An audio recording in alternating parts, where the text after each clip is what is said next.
upset about it. But then if it just persisted, and if I was living rent-free in your head for the next 6 months, which is also likely, and you went to a psychologist and they said you actually are displaying the symptoms I'm going to sleep like a baby and not think about it at all. you would have PTSD. I don't know if he's been that rattled, but I hope that that's part of your branding. Anyways, Taylor was on the jump, but yeah, definitely Amy or next. We got a heads up there, so go ahead. Just a very quick question. But if one were to say to you, look, I'm a Christian, this is what makes me feel good, I just want you to accept me as I am, and the person responds, look, it's a delusion, I just don't accept your identity. Interestingly enough, the response to this one is easy. They do it all the time.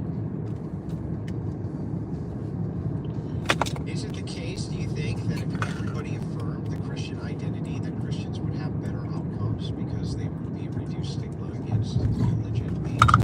Yes, they would say no, we shouldn't do that because the stigma, which is against Christians, is justified due to the fact that it's untrue. That's what they would say. Not kidding. So over the case somebody said to me, which they do all the time, you're a fake Christian, or you're not a Christian, or Christianity is fake, they say this shit all the time. What they actually are demanding is some sort of proofs from me, or some way for me to convince them that I am in fact this thing, or that this thing is in fact true. That's what's so funny about this. This argument can be spun right back around and put right in their face. It's like, that happens to me constantly. Where's your advocation that we affirm all Christians' identities? Nowhere. In fact, you'll debate, First Amender and others would debate with Christians in a second about God not being real, doing the opposite of affirming the identity that this person has. And therefore I'm not going to identify you as a Christian. Yeah, fine. Wait, I think you'd be rude. I'm not saying that people should be forced, but I think you'd be rude in that situation. Yeah, I might be rude, but I think that's perfectly fine to be rude in that situation. And if a trans person wants to be rude to me, then fine, so be it. It's also not rude. If it's the case that a secularist legitimately does not believe X thing, why would they just conform and say that they did because it made you feel better? You don't affirm PTSD, you affirm someone's mental illness with no real treatment. Thus, First Amender's dumb. Well, First Amender's dumb anyway. Yeah, I'm still not going to lie to you, so I don't see what the point is there. Because I wouldn't, at least in a work setting, in a professional setting, I would not tell a Christian that they're delusional. Even so what? That doesn't make it rude if you did. Even if that was my personal feelings, I think being nice and kind to them and respecting their beliefs, if they say Merry Christmas, I just say Merry Christmas back. And there we go. We get to the crux of it every single time. Be nice. The crux of all leftist arguments are always reduced to the idea that you should be nice and you're not being nice enough. If you were nice, then any of the social degeneracy which plagues society, you would enable. If you're not enabling it, that's not very nice. Right? If I'm not enabling it, I'm not being nice. Therefore, it's bad. They always reduce to this. Let's see how Jake responds. On our way.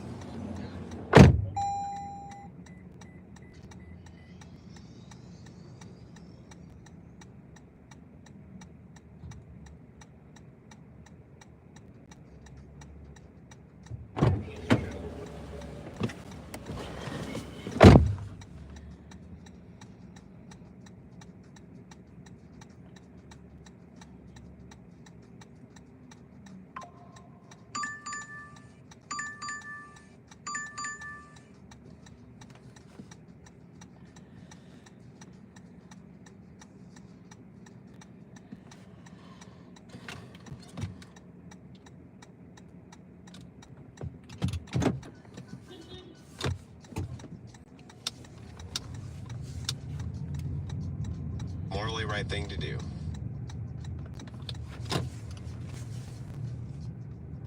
Would you affirm that Christianity is true, though? Ask Jake Rattlesnake. A brutal simple cutting question. Would you affirm that it's true? Answer.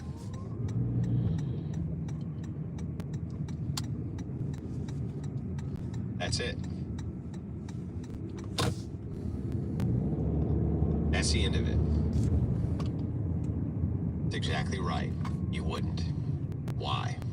Because you don't believe it's true. Why would you affirm a thing that you didn't believe was true? That's simple.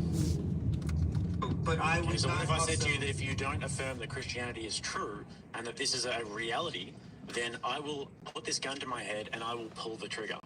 Yeah, so if the emotional hostage taking happens on the other direction, the emotional hostage taking where you say, do this or else there'll be consequences where I harm myself. In this case, affirm that Christianity is true or else I'll do bad thing to myself. Would you affirm that it's true?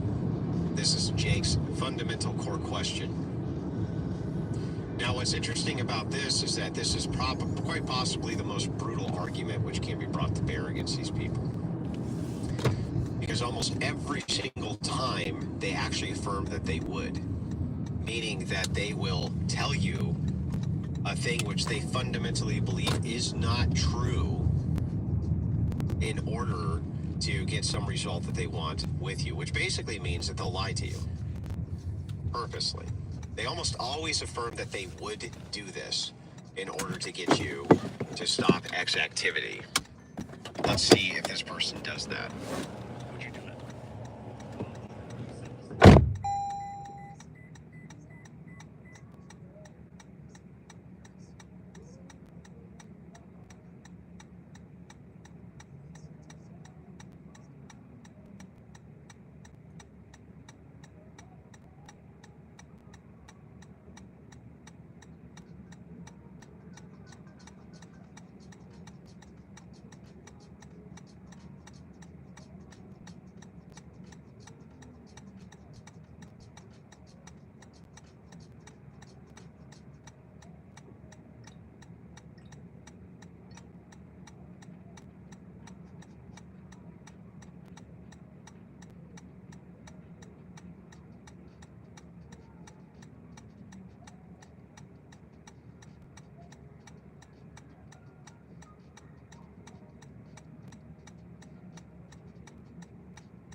We are audio and video recording this ride for your safety.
not that you should treat an infection.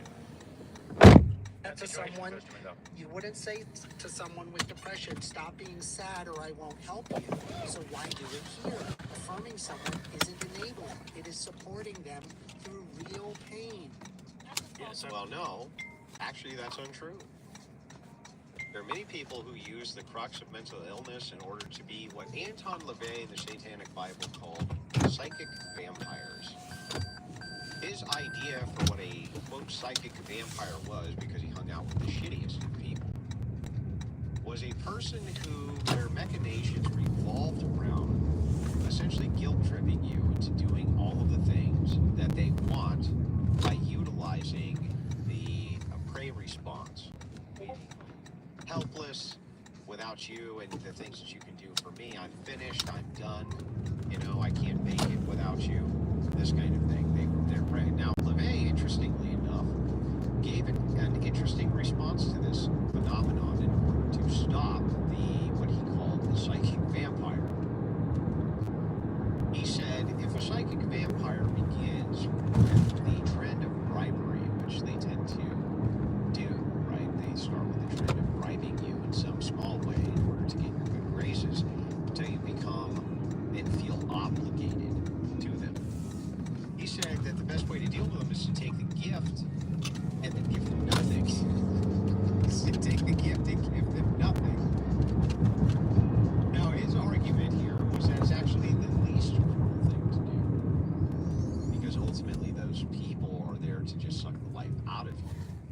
Now, why would it be pertinent? Why would I bring up somebody here like Anton LaVey, who obviously I have, the author of the Satanic Bible, I have significant disagreements with?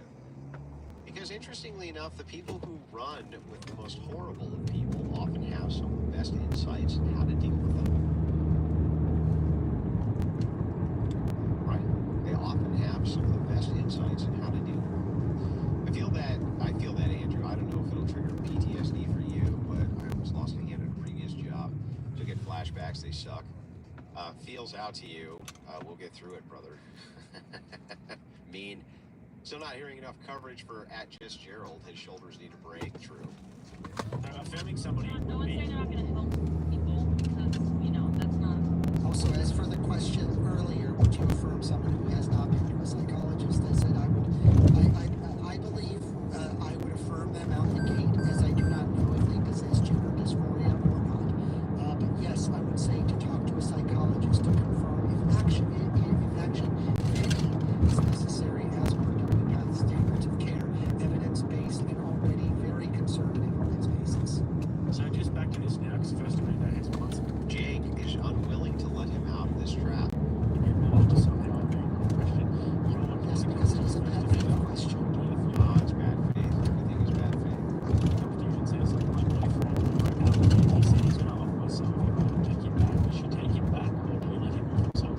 Because it is a bad faith question. I'm not going to answer bad faith questions. I'm not going to answer questions which destroy my position, Jake. You understand that, Jake? He's not going to answer questions that destroy his position, Jake. And that you should sign up for a 100-meter track relay in your local county district. I think you should sign up for debate classes.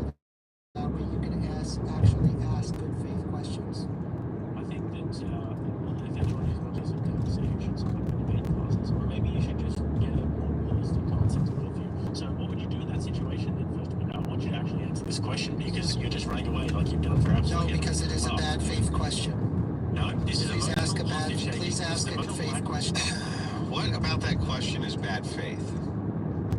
First Amender debates like a guy who just lost a custody battle to his wife's pronouns. Jake's only mistake here that I can see is he didn't stop everything and ask why the question was bad faith. He needs to explain why it's bad faith, not just assert that it is. This is emotional blackmail. This whole trans identity thing. If we need to affirm their identities because that means that they won't off themselves, that is emotional blackmail. That is You're the living exact same off. thing. You're living It's up the to exact same your thing as somebody your saying, name, rattlesnake. Yeah, Again, that's the exact same thing. affirmation is not about giving in to demands. It's about It is about giving in to demands. Otherwise, you wouldn't tell us that the reason that we should do it is because otherwise X person's going to do self-harm.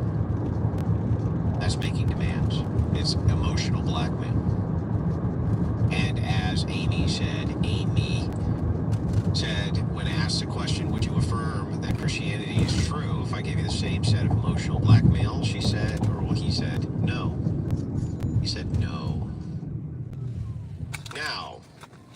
I gotta take a leak. I'll be right back. Don't go anywhere. I'll only be a minute. There's your fucking music. I'll be right back.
Now,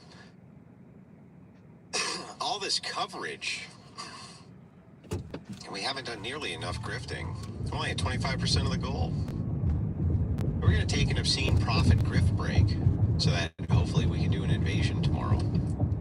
Otherwise, true to my word, I'll take the day off. Old man shuffling to the, yeah, little old man shuffle. Anton LaVey had some pretty scary last words, reportedly something like, something is very wrong, oh my, what have I done? Well, I mean, I've heard various legends about that. Bro has a dead grass patch outside his sliding door. Nah. Do you know that grass loves beer? Loves it. Loves it. Adores it, in fact. We still got all this Jay Dyer stuff we could cover too. I don't know. I don't know if we should. His royal awesomeness We are says they audio always and video contradict recording themselves. this Andrew, ride you're for your awesome. Keep safety. doing God's work. Will do. $20 from Bender. Slowing down videos of liberals make them look like they're actually thinking about their words. Also, Gavin is the man. Sacrificed a normal life for the fight. Appreciate that. $10 from Miss Rachel. Danny.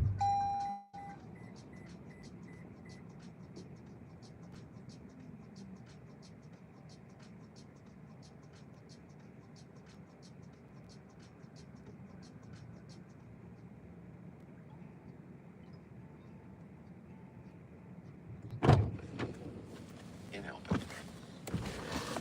Yeah, I know, Sean. Yeah, I know. Nobody will ever say that to you. I know. I know it hurts. I know it hurts you, Sean. I know it hurts you, Sean. I know it's upsetting to you. I know that can be a very brutal blow. That people just don't care that much about what you have to say, Sean. I get it. You should honestly come to Serbia and teach the Orthodox here something about orthodoxy, because people know nothing about it just by calling themselves Orthodox, because they're cradle born. But I'm not an Orthodox apologist. You need guys like Jay Dyer, priests to do that. I'm not very good at it. I'm just some god. I'm just some guy. That's it.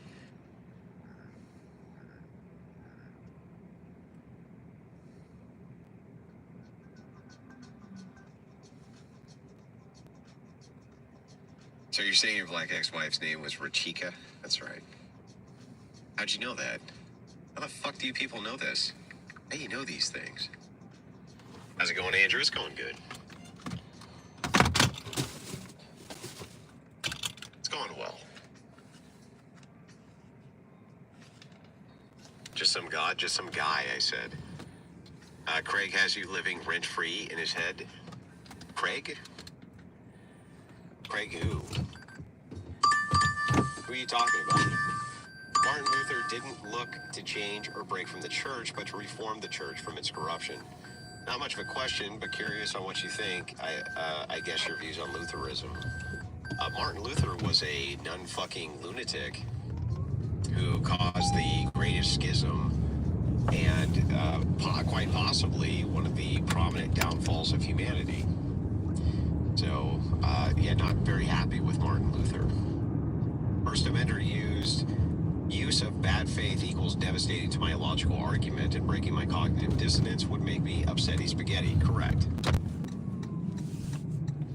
Yeah, I don't know who he's talking about. Who's Craig? Sons of Liberty Sends in 10 says, you're a fuckface, here's some money. Both things are true. Both that I'm a fuckface and that you gave me some of your money. The Scoundrels Cantina says, since I'm a Star Wars channel, can you do it for me? Well, let me see, hang on. Let me check out this channel, the Scoundrels Cantina.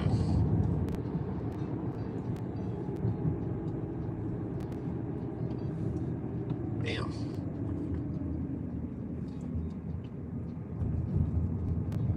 Well, that's interesting. We should have a debate sometime, Scoundrels Cantina. I've been wanting to debate with some of you fellow Star Wars fucking nerds, because I take the position that the Empire did nothing wrong and that Palpatine was a great and wonderful leader until the Jedi, who were fucking evil, decided that they were going to become these accountable to nobody peacekeepers of the galaxy and corrupt the entire Republic to the point where somebody had to come in to put it back to rights, including making sure that the galactic credit had some sort of value.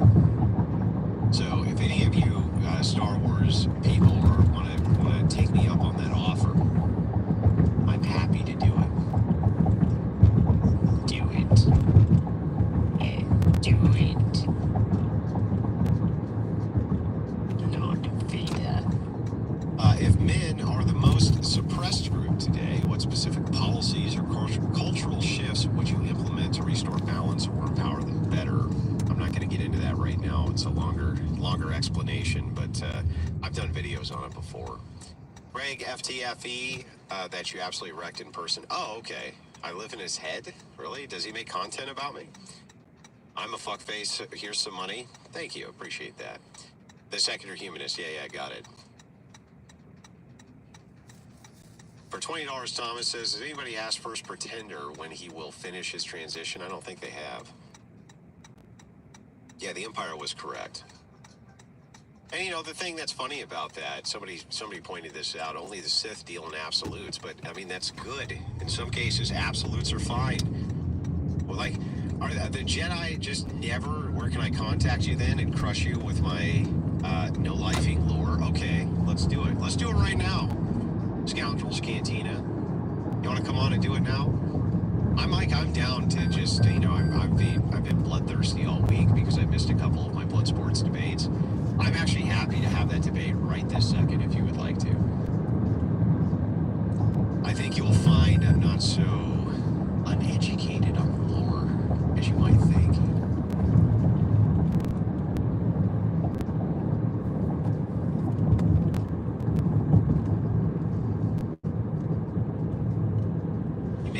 Me to be a more worthy opponent on this than you ever. And here's the thing, right? It's like, if you lose, who cares? You lost to a professional debater. And if I lose, who cares? You're a Star Wars nerd.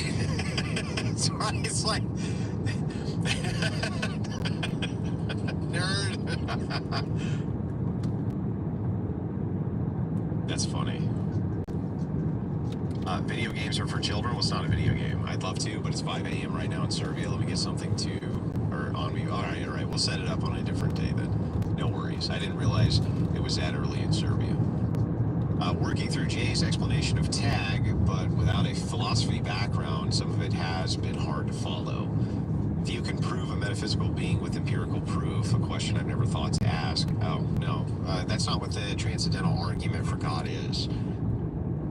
The transcendental argument just states that there's many things which have to be presupposed, which would be reliant on there being a God for you to presuppose those things in order to have things like knowledge and stuff like this. So it's a the direct idea is, if A, then B. So if it is true that X is true, that we have access to knowledge, then A, God must be real. Otherwise, we would not have access to said knowledge. That's what the presupposition is. I can actually explain it to you a lot better if you pop in the Discord. It's after you get it, you're like, fuck, why why didn't I understand that before? Why didn't I get that before? It's because it's actually really simple. It's a very simple argument, ultimately.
Smoking. I see you quit bitching.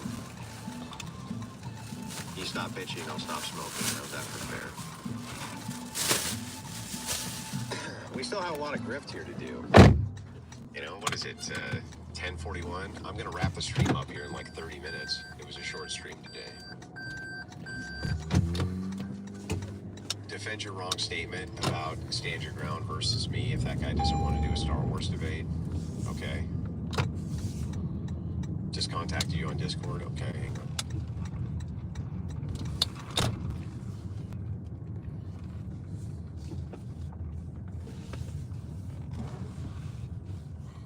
Hang on.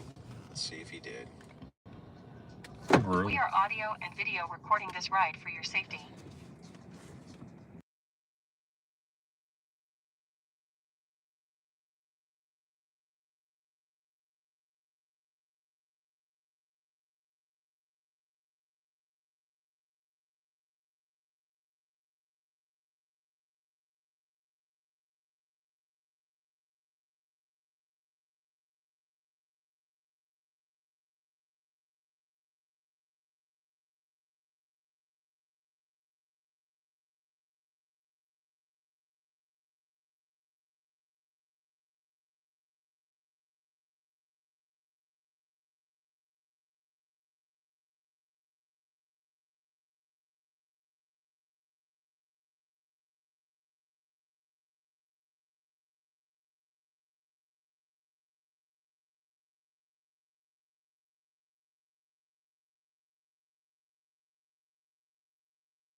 I've been wanting to do this debate for a long time, and since we're doing a chill stream and there's not really anything scheduled, I'm actually happy to do this. I've been trying for years to see if anybody can falsify the position that the Empire was right and that Palpatine was actually the good guy.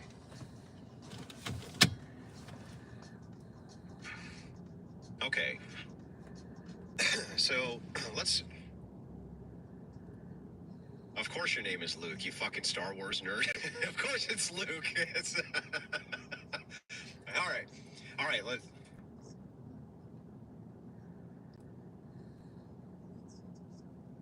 Yeah, okay. Yeah, you guys have sound now, okay, from Luke. Sorry, I had to activate that. Yeah, it's good. There's sound now, relax. Say something, Luke, so that the chat stops spurging out. Yeah, there you go. Hello there. You did the Obi-Wan Kenobi. Okay, so my argument is, well, I have many arguments, but I'll give you an easy one. My easiest argument is that Palpatine was given control over the Republic democratically, and the Jedi basically did a coup d'etat without any trial whatsoever, and we're going to execute him. which is both against the Jedi Code, and he was in power specifically because he was voted into power.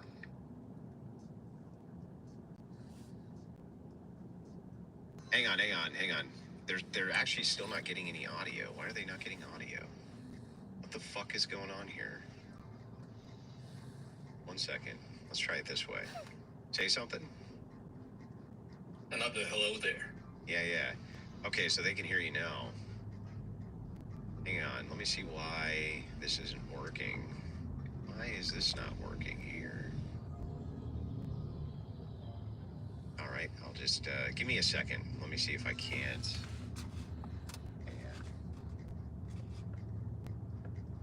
Now we'll just do it this way. There you go. All right, so that's my argument. Okay, so the thing is, I don't really absolutely right regarding that. And when you look at the Jedi in the prequel trilogy, they are. Is that for Josh? Yep. Great. The dark side is Thank you. clouding their vision. And not to mention, they've become generals instead of peacekeepers or warriors, as you can say.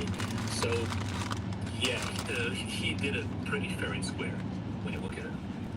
Although it depends on are you talking about.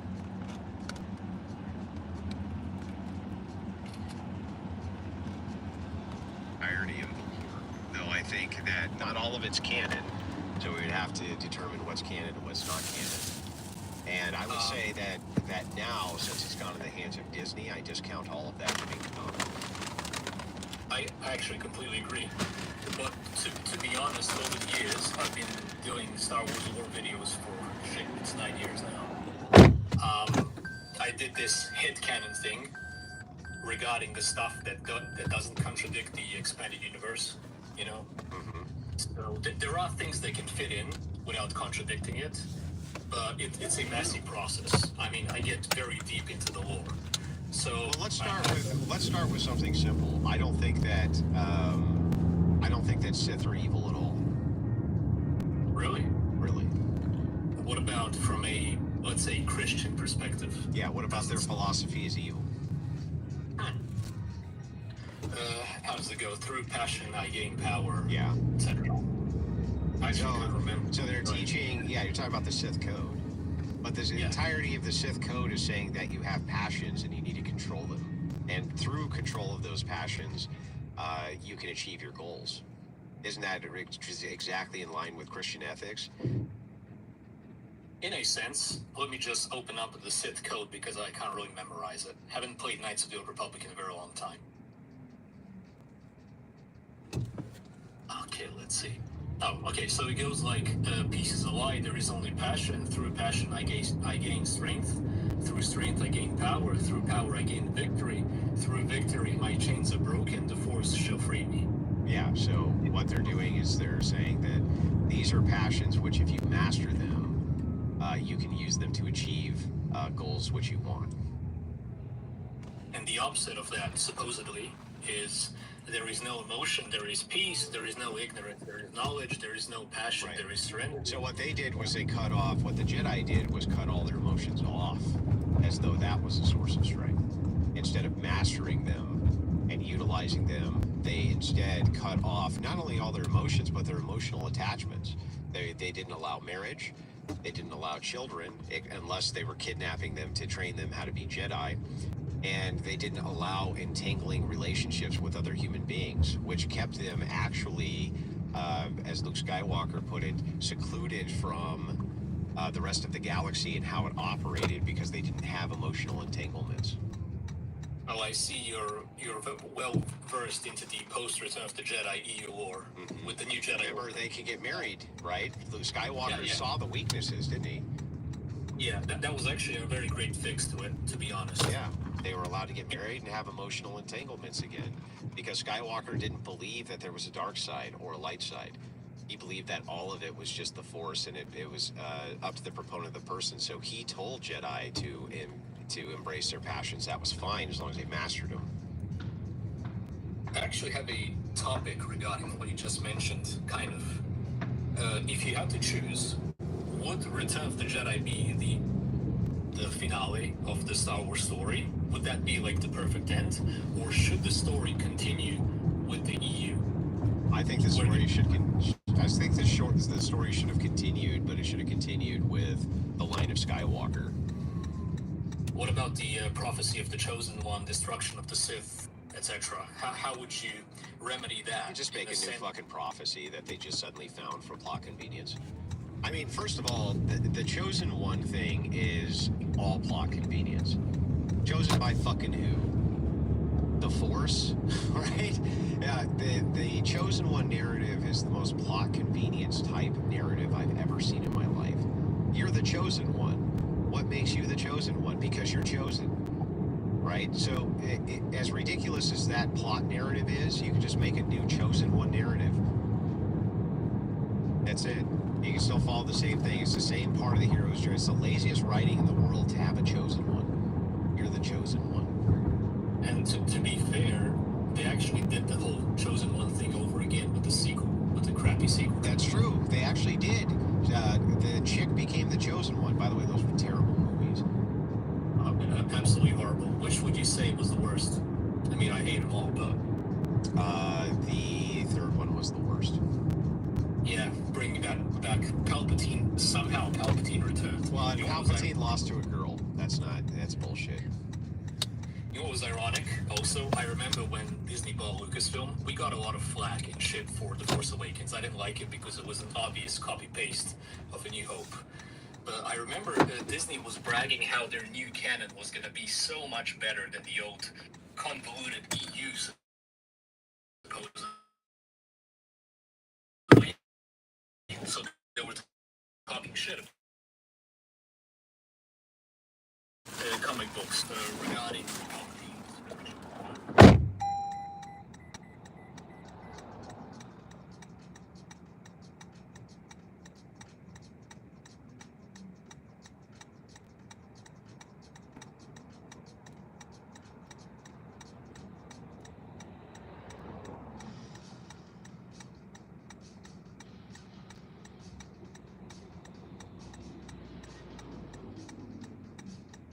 We are audio and video recording this ride for your safety. In the original, if you got hit with a lightsaber, your arm went flying across the room, right? It lopped your limbs off. It cut right through steel doors. And now fuckers are getting hit with them, and they're just like, oh, it's a flesh wound. Oh, that kind of hurt a little bit. That's actually my most viewed short. Lightsabers don't kill anymore because they're basically baseball bats at this point. There is no consequence in the stories. I don't know how much you've been following modern Star Wars, but honestly, it's dog shit. I've watched right? all of it. I did think that all of it. Yeah, as far as I know, all of it. I mean, I'm talking even the Clone Wars cartoons. I followed all of it.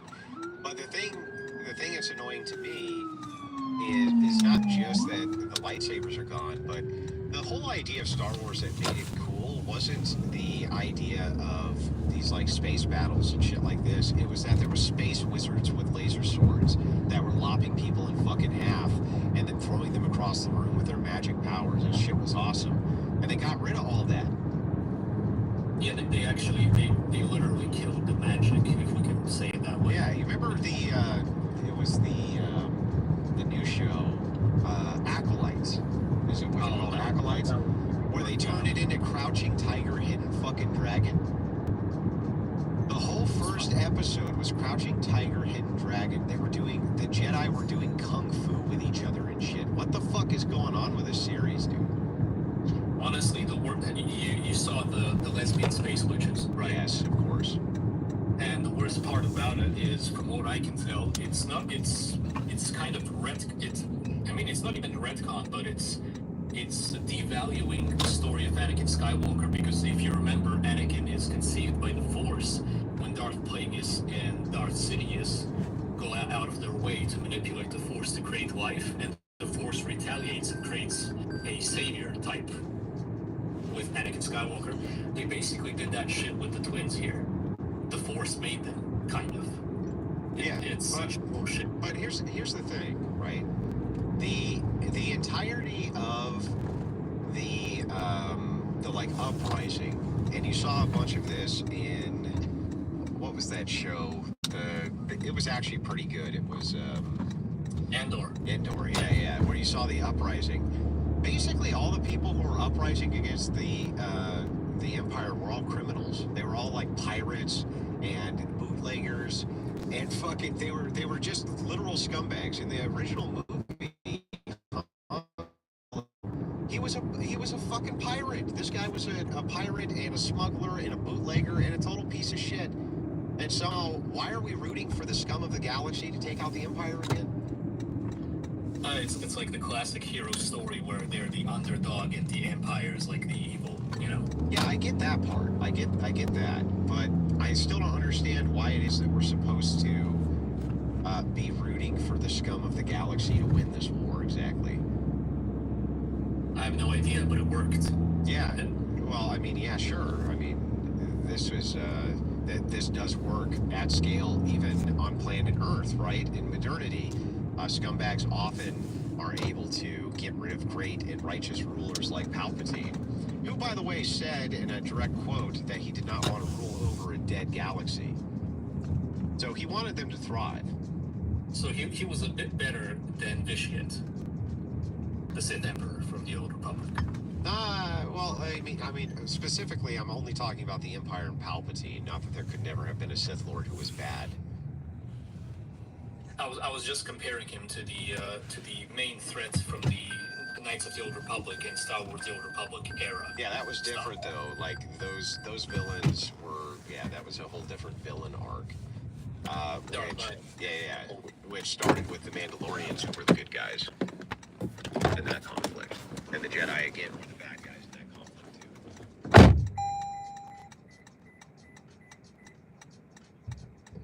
That the show does is they literally push moral relativism in Star Wars, which is absolute bullshit. The Jedi are moral relativists.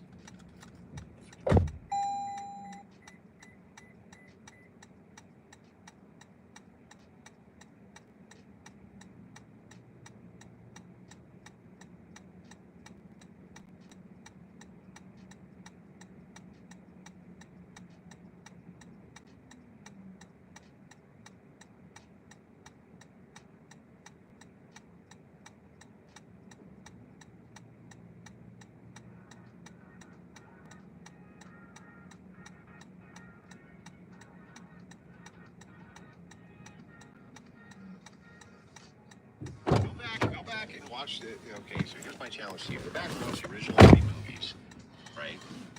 Darth Vader was the good guy. They built a Death Star, that's true, and they took out a planet, right? But the planet was filled to the brim with fucking terrorists. It was literally terrorists who they blew the planet up, and they only did it to make an example. Alderaan. There's a whole planet which was terrorizing, blowing up the Empire, and feeding the Imperial enemies with the rebellion. They had stolen the plans for their battle station, and they had no choice. They destroyed an entire planet of terrorists. What the fuck was wrong with that? What about the Youngling Slayer? How do we justify, you know? I mean, so sometimes in war, stuff like that's going to happen. The truth is that the Jedi Code and Order was so decadent that you had to ruthlessly hunt that ideology the same way MacArthur wanted to hunt the communist ideology to extinction. I take it that from this perspective, when watching Star Wars, Dooku's the best character ever. The guy that's No, Dooku was fucking lukewarm. The problem with Count Dooku was that he never really picked a side. That's why Sidious fucking hated him. He never really picked a side. I mean, he was always still kind of the perpetual good guy. And so, in a sense, he was, yeah. And that's why he never saw it coming when he was betrayed and Anakin killed him. But the point is that if you look at it, so they blow it up. They take the battle station. They blow this planet up, which was harboring terrorists. They were fully within their rights to do this. The Emperor was an emperor because he was voted in as the Supreme Chancellor of the Republic, and he put in the emergency powers to bring things back to rights, which he did. So it's like It seems to me like they were the good guys. Vader was executing his orders exactly how he was supposed to execute his orders. Obi-Wan Kenobi was a fugitive, and he was executed because he was a fugitive and was on a battle station trying to sabotage it. And Sheev Palpatine, the only thing he actually wanted was to save the galaxy from the Yuuzhan Vong. Right? Well, not just that, but he also wanted to make sure that they had galactic currency, which had been devalued because so many different planets in the Republic had their own currency, that the exchange rates were all garbage. He got rid of all of that, the Republic credit for galactic currency, and that currency was worth a fortune. Republic credits are no use here. Exactly. That's right. And why were they of no use? Because they were devalued. They were completely devalued. You really thought a lot about that. What about Knights of the Old Republic? You said you loved the original. Yeah, it was great. It was fantastic, but again, the story should have been reversed. The Mandalorians were the good guys.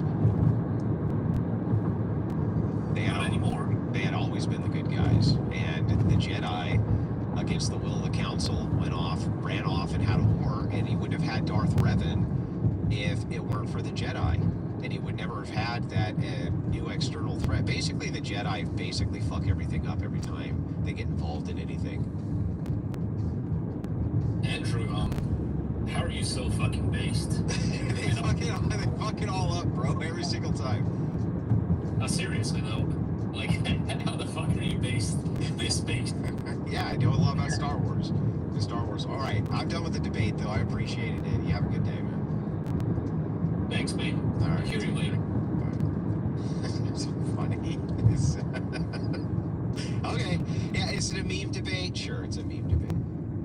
But it was kind of fun to do. I've always wanted to do one of those just for the fuck of doing it, okay?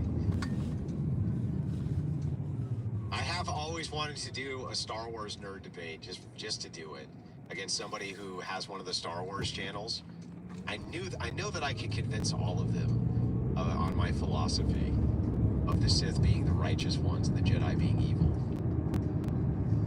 That was no debate. Get me in. Okay, DM me. Yeah, okay. We You are know what? audio If we're and gonna video fucking recording this ride for your do this, let's safety. just do it. So DM me. By the way, don't fucking stop sending me money though, fuckers. If you want that invasion tomorrow. Now I'm debating Star Wars, I guess. Why not? Fuck it. Why not debate it? Send me the request over on Discord. Send me the request over on Discord, a message request, if you want to debate my views on Star Wars. Really appreciate it, mate. Been a big fan for a while, learned a lot. No, happy to have you on, man. Thank you. Happy to have you on, bro.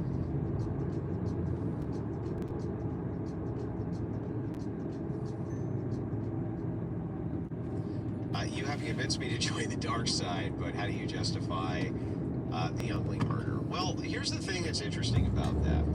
It is true that Anakin did that, but it is not true that he was given direct orders to do that. He was just told to do what must be done. So I think he just went a little overboard, but see, nobody can actually show me Sidious giving the order to kill the Younglings.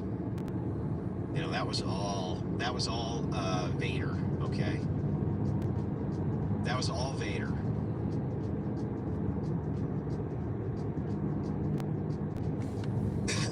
Sorry, but it was. Show me the evidence. Show me the evidence that Sidious gave the order to kill the Younglings.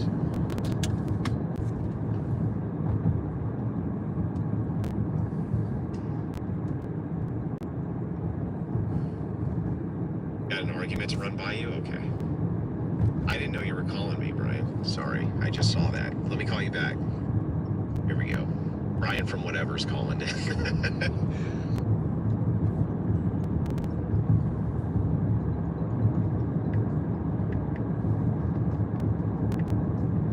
Can you hear me? I got no audio from you, bro. Hello, can you hear me? I can hear you, yeah. Yo, what's up? What's up, man? How you doing? I'm doing good. What's up? Just wanted to actually call you. I know you're on stream. I wanted to run an argument by you. You have a couple minutes? Sure. All right. So oftentimes, and this kind of relates to the man versus bear thing, but it can also just relate to general misandry or sexism directed towards men. So I often like to make the comparison of if in a statement that tends to be negative towards men, if you replace the word man with a racial minority or black person, for example, if that statement all of a sudden becomes racist, then the original statement was sexist or misandrist. Now, I worry though that sometimes, and I've had some pushback on this argument, they'll typically say something like, oh, well, the systemic, the men have not systemically blah, blah, blah. I wonder though, could you steel man a counter argument against my typical tactic of just trying to switch out men with a racial group? Yeah, let me write the argument here down. Let me change the font here a little bit. Make it a little bit bigger. 1 second here. That way people, let me write it out so you can see it. 1 second.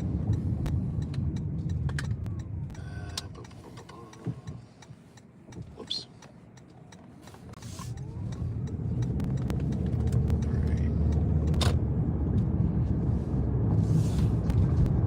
That's a little small.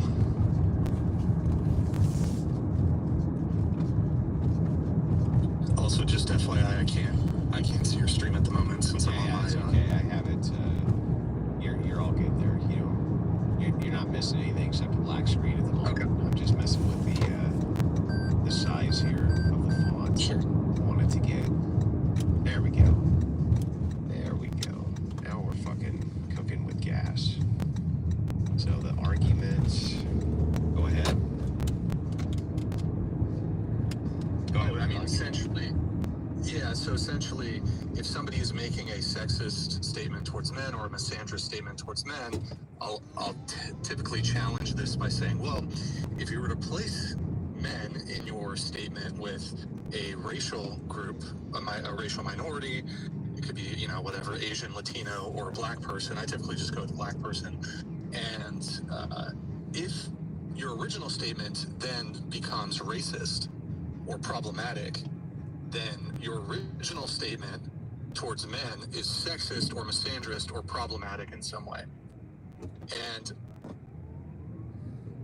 I'm wondering if you think that this is a good line of argumentation, or if you think it's flawed argumentation, and if you were to try to steel man a counter argument to that, what it would be, and then if there's a counter argument to a counter argument. Yeah. So let's start with this. So the argument is actually, if we replace men with black men, let's say, specifically, or just black people, period, black people. Yeah. Then we end up with a racist remark, or what you perceive. We end up with a racist remark. So your counter to that is, so this must mean that your remark is sexist. So here's the problem that I see if I'm going to steel man this. If I'm going to steel man this, I would say, well, it is true that if you change the context here, that would make the remark racist. But that doesn't prove that it makes my previous remark sexist, because sexism and misogyny have a different meaning than racism. So in other words, you can be racist towards an individual, but you can't be sexist towards an individual. Sexism requires you to be sexist against all of those individuals, right? Isn't that what they say? If you're going to be a misogynist or misandrist, you have to hate all women or hate all men. It's not you just hate one.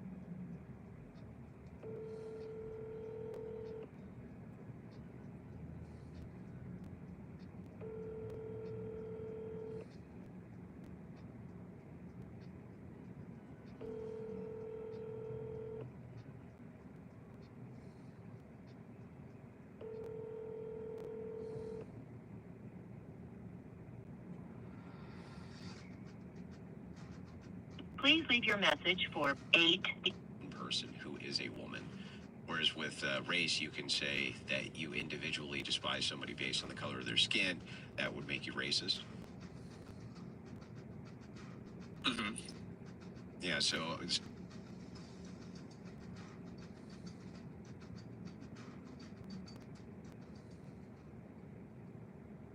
Please leave your message for 8.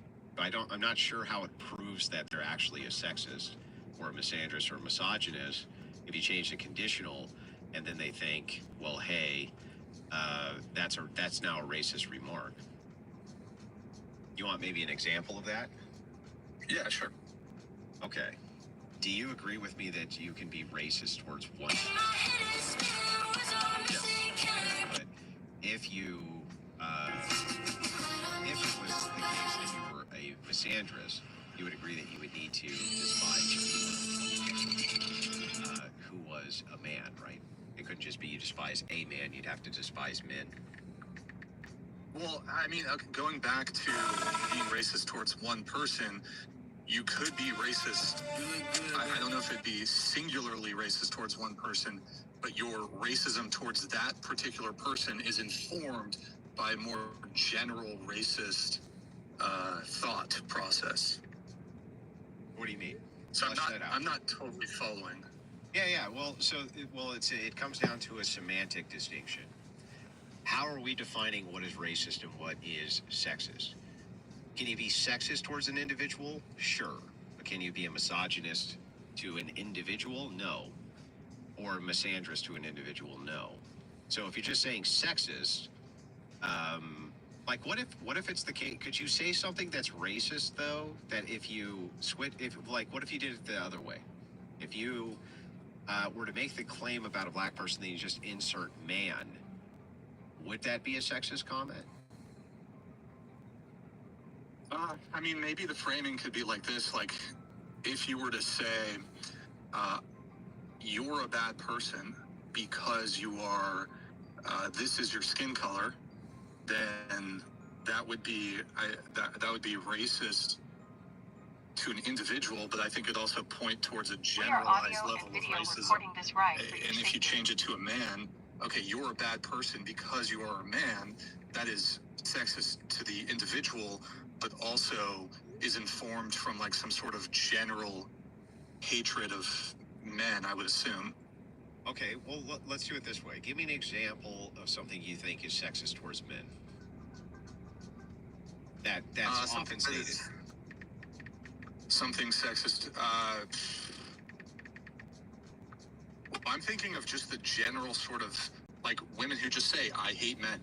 Oh, well, then yeah, then they're definitely gonna hit misogyny levels there. And yeah, if you say I hate all black people, then that would be a racist remark. I don't know how you get around that. Right.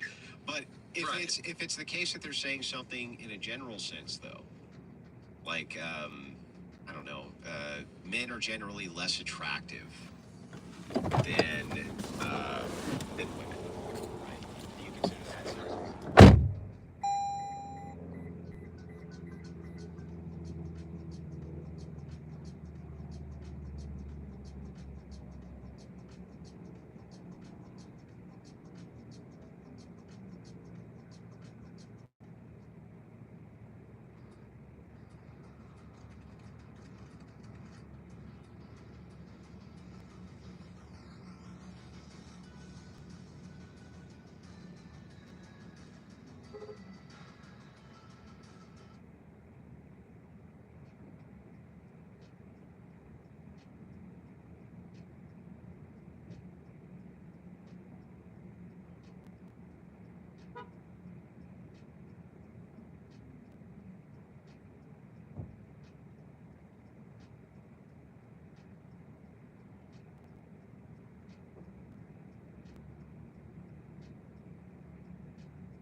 We are audio and video recording this ride for your safety.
I would, even myself, if I saw 2 or 3 women approaching me, you know, dark and late at night, I don't know, like down a walkway or something versus 3 men. Would you be more or less concerned if it was 3 men in the middle of the night or 3 women?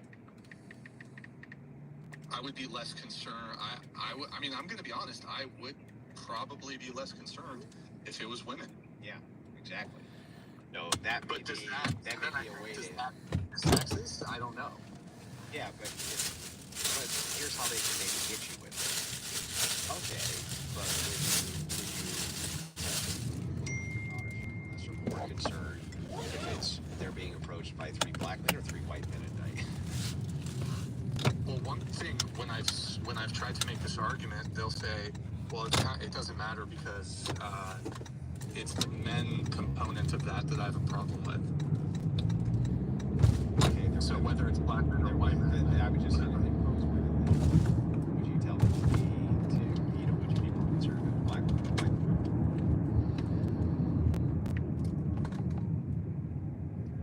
yeah, I don't know. Okay. Good. I don't know. They're right, but you see how that can you can have that spun back on you. Where then if you give the answer, right, you yourself could sound like you're a racialist. Right. So a good way, perhaps to avoid that, well, I don't think. I mean, it's the entailment of your own logic there, so I'm not sure that you can avoid it. Right.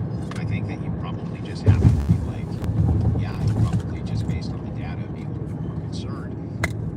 However, that's not a data point saying that that you think that black people are bad.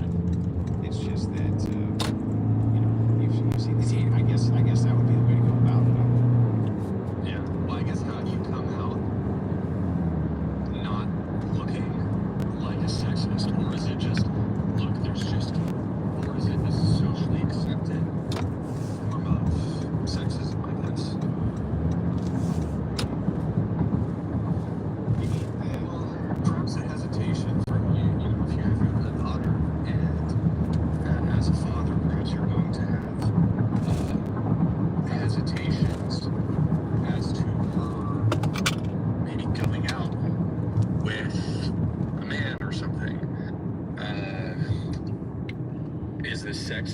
possibly.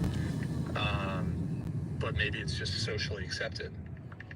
Yeah, well, maybe there might be an easier way to make this argument, right? Maybe a kind of, because from your worldview, you don't believe that men and women are the same. You don't think they're interchangeable, right? No. Okay.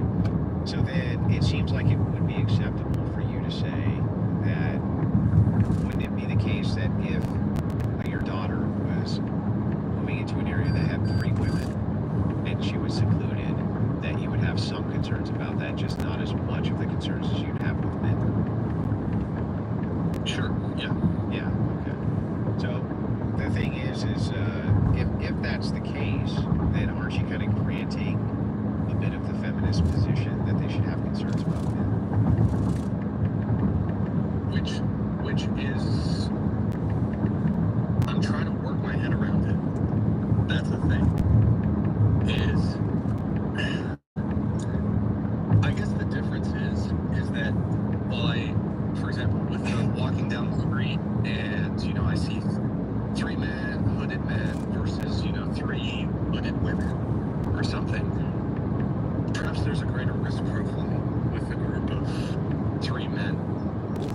But in that particular instance, but I don't think I have a generalized hatred or contempt or fear of all men. But there are scenarios in which you could put me in. I don't know if that would be considered like a bit of a loaded situation. No, I don't think so. I think I understand exactly what you're saying, and I think the entirety of the chat understands exactly what you're saying. But I think I have kind of the perfect blowout argument for you here, is so that you can avoid a lot of this and at the same time achieve the victory that you're after. So from the progressive view, right, they would say that the reason that you shouldn't make these stereotypes, even if there's data to back them up, is because that pushes a negative social stigma, right? Right. So you can concede that it might be appropriate for you as a woman to go ahead and move off of a path with men like that for your own personal safety, but that doesn't mean that you should broadcast that stigma, because that creates a negative social stigma, just like it would be a case of race, right? Yeah. So Yes. then in that way you can have your cake and fucking eat it too, can't